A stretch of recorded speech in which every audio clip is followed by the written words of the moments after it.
These kids were so innocent. They were Christian kids. They were really made for each other.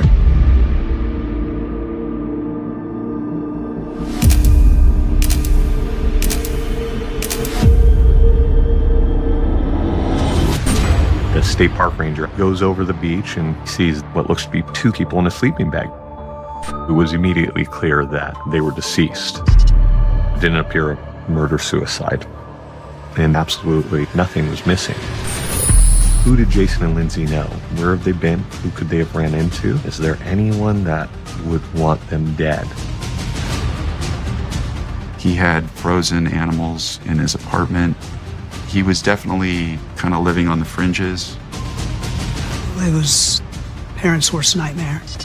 That doesn't happen to normal people. That happens in stories and movies.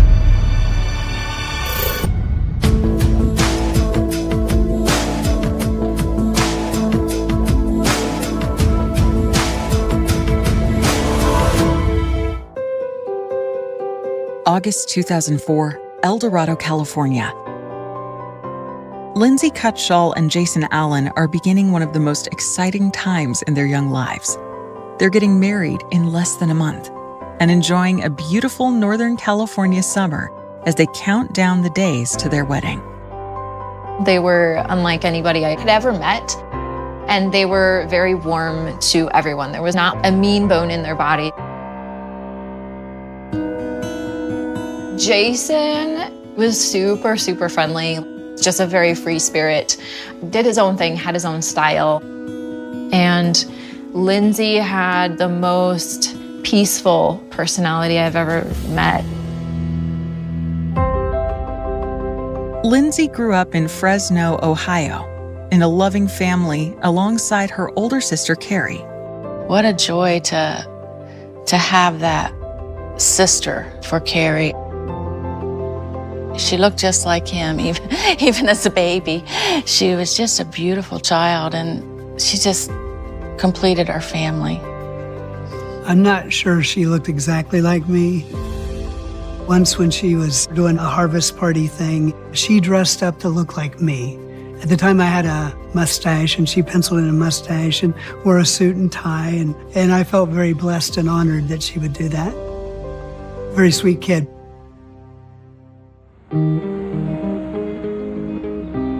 They went to public school up to a certain grade, and then we homeschooled. Her social life was here at church. Our church was kind of the center of not only our lives, but our girls as well. We really emphasized being a spiritual family, and that's exactly what we are. When she was a little girl, she told her mother and I that she'd like to be a missionary, and we were really pleased and proud of her for that. After earning her high school diploma, in 2003, Lindsay is accepted to a Christian college in Bradley, West Virginia, 220 miles from her home in Ohio.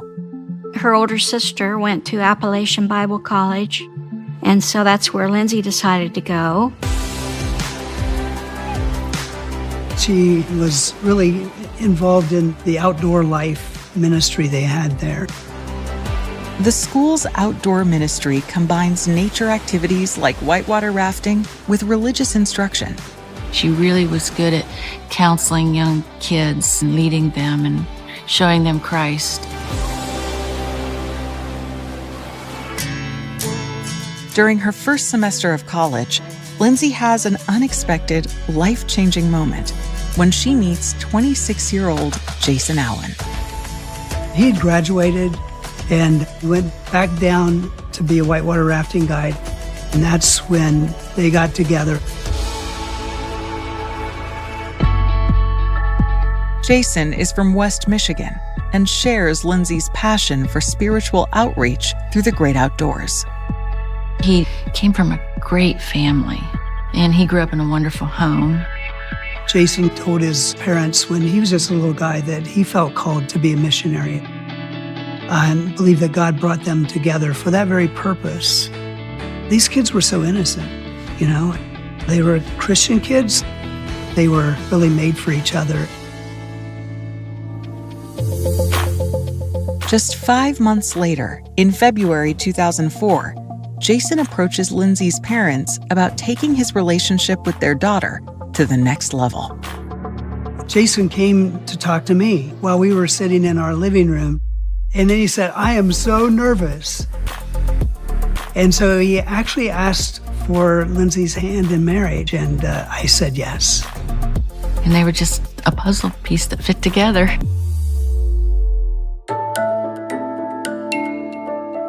Lindsay and Jason set a wedding date in September. They planned to spend the summer together working as counselors at a Christian adventure camp in Northern California. During the day, they would take the kids whitewater rafting, rock climbing, and long hikes and swims that really challenged the kids. The camp is located in Coloma, California. It's right on the South Fork of the American River. You can literally walk out of your tent and, maybe 200 yards down to the river bank.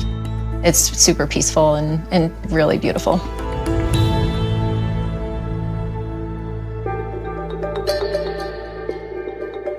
On the 1st of June, 2004, Lindsay and Jason load their car for the drive from Ohio to California. The last time we physically saw her, she was a little nervous. And I remember seeing her walk off, and it was kind of like some of these things you look back now on. It's almost like you had an inkling. It's really weird, I don't know. The female intuition type thing.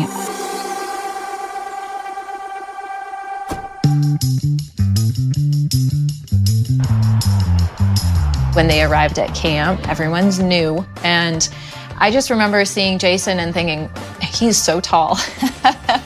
And Lindsay was pretty short. And so they were a little bit of a funny couple just because of the height difference.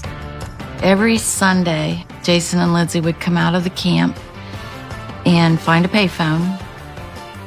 She'd call and talk to her mom for a while, and then she'd talk to me.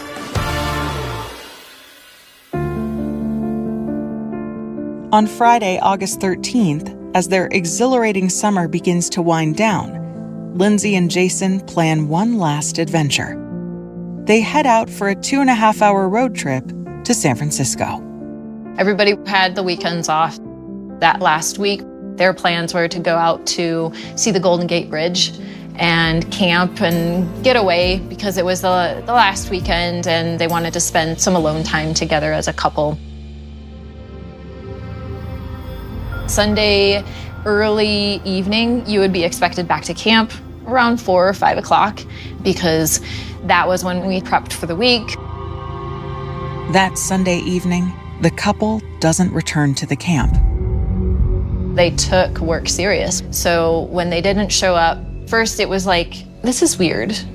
What's going on? But nobody jumped to any kind of crazy conclusions. They thought, oh, well, maybe they got stuck in traffic, or maybe their car broke down because they drove a really old car. When Lindsay fails to make her weekly call home, her parents grow concerned. We were nervous when the phone call didn't come because she never missed a Sunday.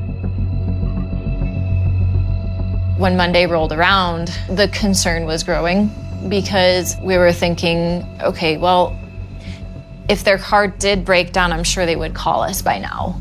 But nobody knew where they were. And that's the moment where you go to that dark place of thinking the worst.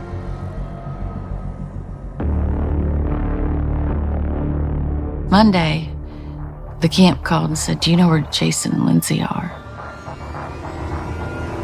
We knew immediately something was wrong. The next day, we flew out and then the search began.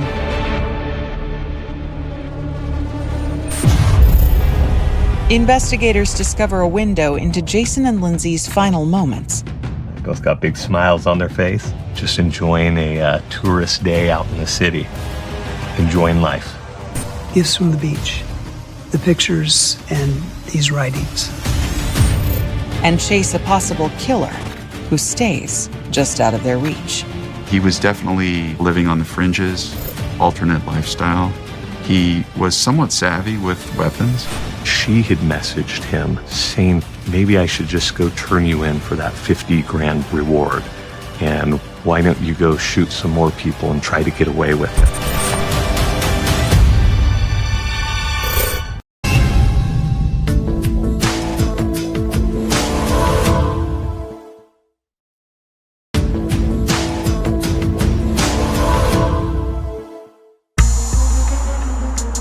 It's been 3 days since anyone has seen Lindsay Cutshall and Jason Allen. Lindsay's worried parents fly from Ohio to California, where the couple were working as camp counselors. We went directly to the sheriff's station and talked to the sheriff deputy.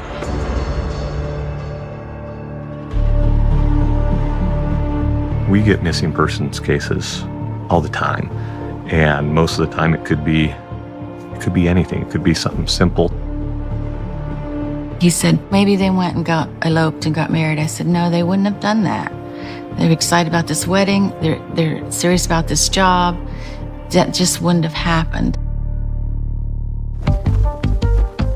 Deputies tagged the license plate of Lindsay's red car as missing in the DMV database. Kathy and Chris next head to the Rock and Water camp, where Lindsay and Jason's fellow counselors, wondering if the couple returned early and ran into some kind of trouble, have already started their own search in the area. They're all outdoor adventure type people, so they knew the places where they could possibly have fallen and gotten hurt.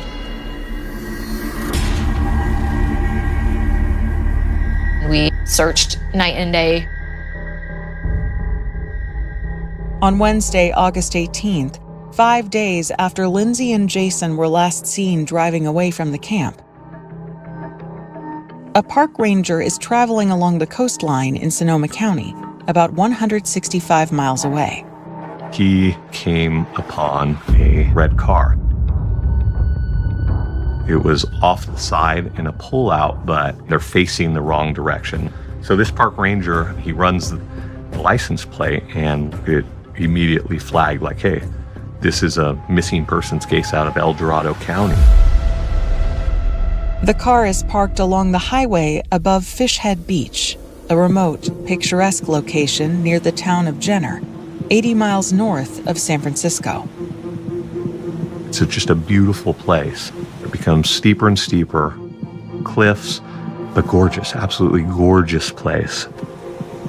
The park ranger hikes down to the beach in search of the missing couple. The state park ranger goes over the beach, and sure enough, he sees what looks to be 2 people in a sleeping bag down there. It was immediately clear that they were deceased. The ranger alerts the sheriff's department, and deputies rush to the scene. More deputies arrive, and they secure the scene.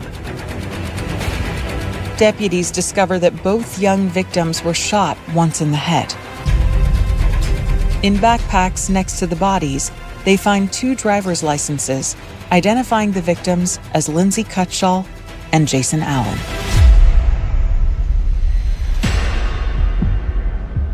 It wasn't immediately clear what exactly happened. There's no weapons here, so it didn't appear a murder-suicide.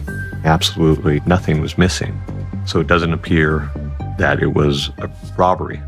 There was no sign of any type of sexual assault. Investigators look for anything that might yield a DNA sample that could be traced to a suspect. One of the things that was collected was this beer. So we get DNA off that, but we don't know if it's involved or not. They used metal detectors to look for shell casings. They didn't have that at the scene. The killer collected the shell casings off the beach after the murders. So that's just a cold, calculated murder. As the investigators continue to process the crime scene, news of the awful discovery quickly makes its way to the camp and Lindsay's parents. They found their bodies on an isolated beach. What they thought was a safe place was parents' worst nightmare.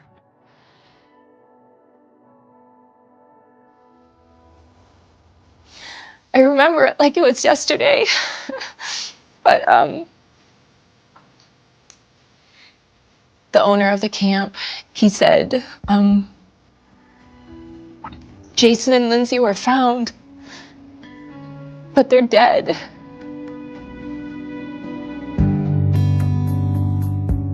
I remember thinking, this isn't true. This can't be true. That can't be my friends. That doesn't happen to normal people. That happens in stories and movies.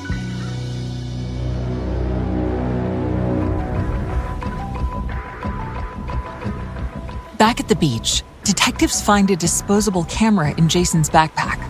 Hoping there might be photos containing clues to what happened, they send the film out to be developed. Several hours later, the photos come in. What detectives see deepens the mystery of Lindsay and Jason's final moments.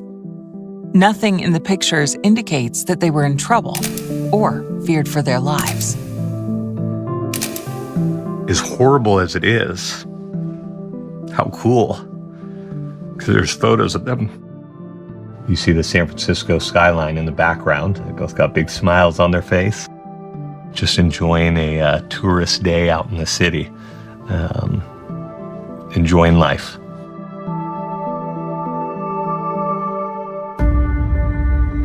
Detectives soon arrive at the camp to meet with Lindsay's parents and offer what comfort they can.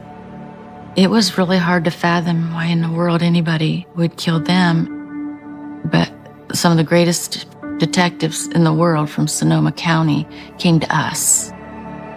And we trusted them. The investigators give Lindsay's parents the photos from the camera they found with Lindsay and Jason, along with notes the couple had written in a guest book at the beach trail entrance.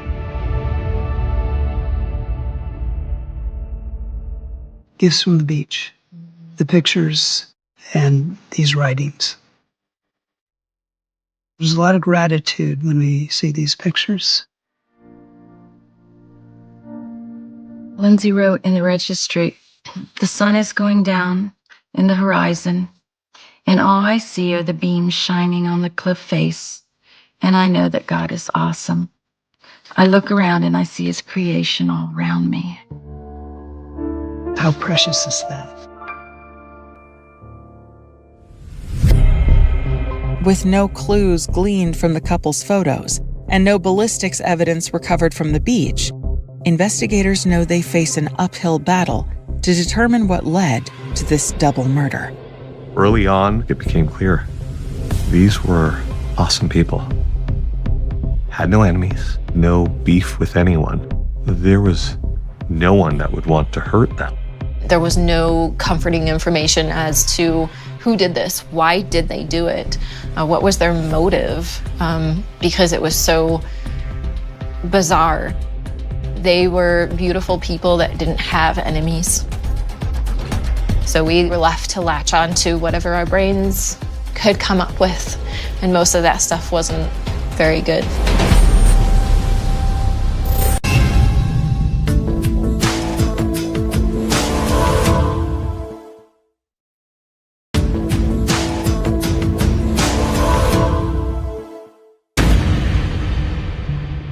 Sonoma County detectives investigating the murders of Lindsay Cutshall and Jason Allen can find no immediate explanation for why the couple was shot to death on an isolated beach, and nothing pointing to a suspect. It's who did it? And you start looking into, okay, who did Jason and Lindsay know? Where have they been? Who could they have ran into? Do they have friends around here? Who could it be? Is there anyone that would want them dead?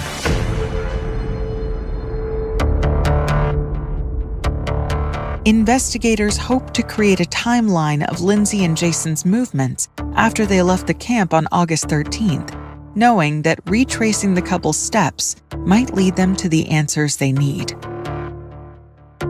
At the time, tracking people was so more difficult back then than it is now. Jason and Lindsay didn't have cell phones. They had to check ATM, credit cards. Where did they go? Where did they stop? A charge receipt informs detectives that the couple arrived at their first stop on the morning of Saturday, August 14th. We know that they were in San Francisco, that they did a little bit of shopping. They used their credit card there and got a couple of small items. They'd bought 2 tiny bottles of Tabasco on Fisherman's Wharf.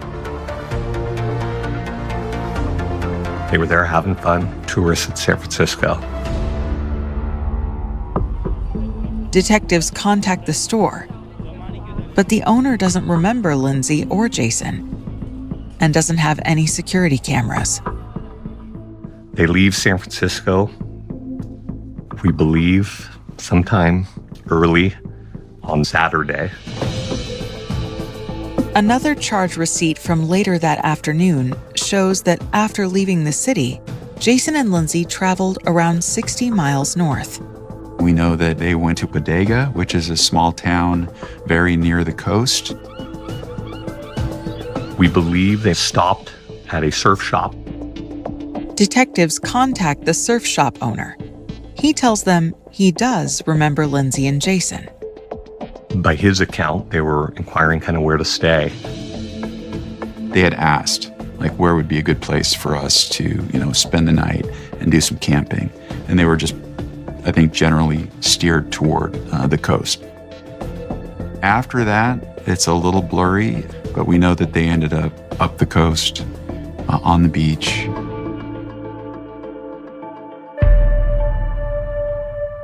As police try to put the pieces of Lindsay and Jason's journey together, word of the murders hits the media.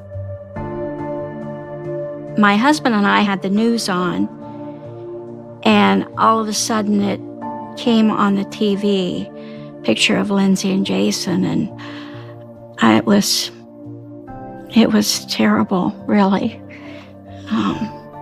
Really was very difficult. A lot of people were troubled by this murder because they felt like it could happen to them. It could happen to their family. It could happen to anybody who's visiting, spending the night out at the coast. It had a big impact on the community. People were really unnerved and frightened and just kind of generally freaked out that this had happened. Some people bought guns or borrowed guns from neighbors. There was a community meeting. The whole room was sort of pressure-filled. The sheriff's office had no suspects. We had a lot of news coverage following the murders. Ultimately, they got over 1,000 tips and calls. One in particular catches the investigators' attention. On Saturday, August 21st, a woman calls the Sonoma County Sheriff's Department and urges them to look into a man with a criminal record who frequents the Jenner area. Sean Gallen, he was a known person. He had fish and game violations. One of his girlfriends, she came forward and said, hey, he's not right. He's doing weird things. He's a kind of self-styled survivalist. He killed animals without a license. He used drugs heavily.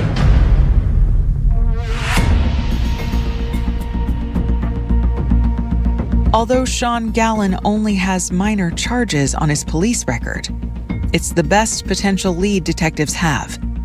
They rush to his home in Guerneville, 20 minutes inland from the beach in Jenner. They questioned him about those murders, and he denied any involvement in the Jenner murders. He was adamant, denied it. Wasn't him. At that time, they searched his apartment. They found guns, ammunition, Kevlar vest, a spear. We had our thoughts, our suspicions. There was a hope that there would be some way to link him to the Jenner murders.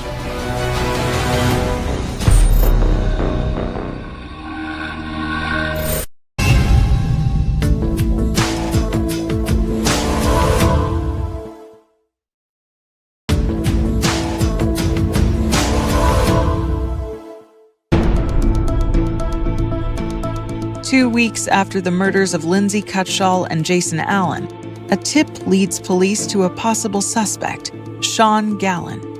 A search of his home turns up guns and several strange items. He had frozen animals in his apartment. He was definitely kind of living on the fringes, alternate lifestyle. He was somewhat savvy with weapons, and he was, I would say it's fair to say, a bit antisocial.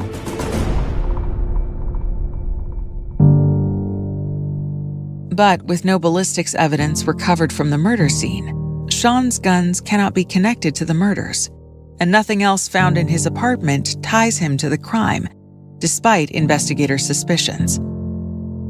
The case is back to square one. Devastating news for Lindsay's parents, who have remained in California seeking answers.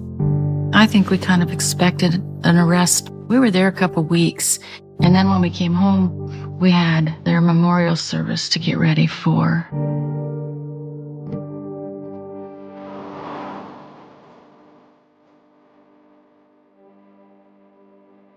On September 4th, 2004, a week before Lindsay and Jason had been scheduled to be married, their friends and family gather at the Cutshalls' hometown church. Lindsay's already picked out her flowers for the wedding, and the florist in town, when she found out what had happened, she made up her bouquet in a vase and brought it over to her memorial service, and it was really special. Very special. 8 weeks after the murders, California authorities, desperate for new leads, offer a $50,000 reward for any information on Lindsay and Jason's deaths. It appears to reignite the case. We got so many tips on this case to the point where there was a room, binders full, whole wall full of it. And these are hundreds of people coming forward saying they saw them. Whether they did or not, you could never confirm. The tips range from suggestions that the couple stumbled onto a drug smuggling ring to them being victims of the notorious Zodiac killer. Detectives follow up on every one, but they all come up empty. It's tough because it could be anything. People lie, people see things differently. You never know what you're getting, but you still have to look into every single one because you never know which one's going to be the tip that has some validity to it. Weeks, then months, then years go by with no new developments, and yet detectives refuse to file the case away as unsolvable. You want to work a case involving young kids like Jason and Lindsay, who were still in touch with their parents. You want to bring them some closure, any closure. You want them to have some answers. So it was something that kind of consumes you. Even though it could sometimes be referred to as a cold case, it was never a cold case. There was always a detective assigned to this case. We probably went out yearly to talk to the detectives, and they always gave us hope, and they always told us we'd find that person. We really grew to love the detectives and appreciate them, and just saw their passion and their desire to find the killer. I admired Kathy and Chris so much because they didn't obsess about it. I'm sure at times when they were alone that they wondered, would this ever be solved?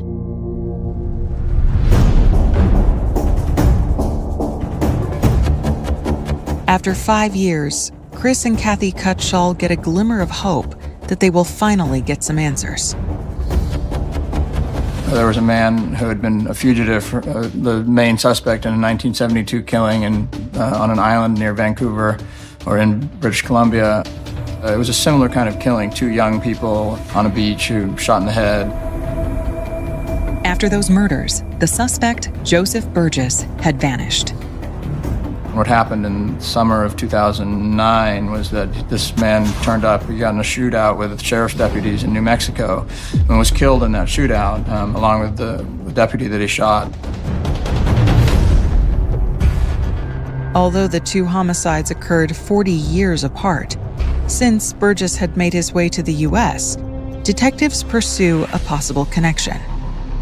They had his DNA, and so we tested that DNA. And it didn't match with what we had.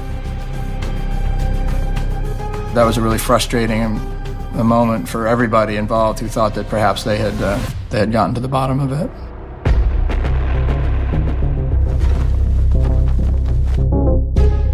Once again, the case threatens to go cold.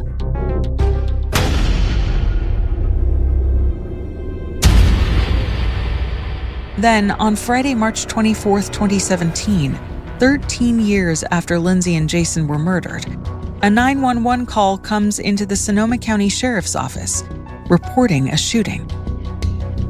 And it changes everything. And I remember getting that call and just going, oh my gosh, this is it.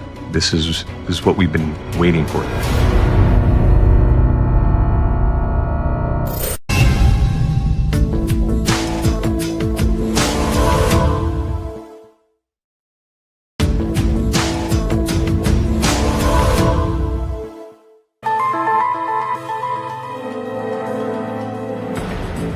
March 24th, 2017.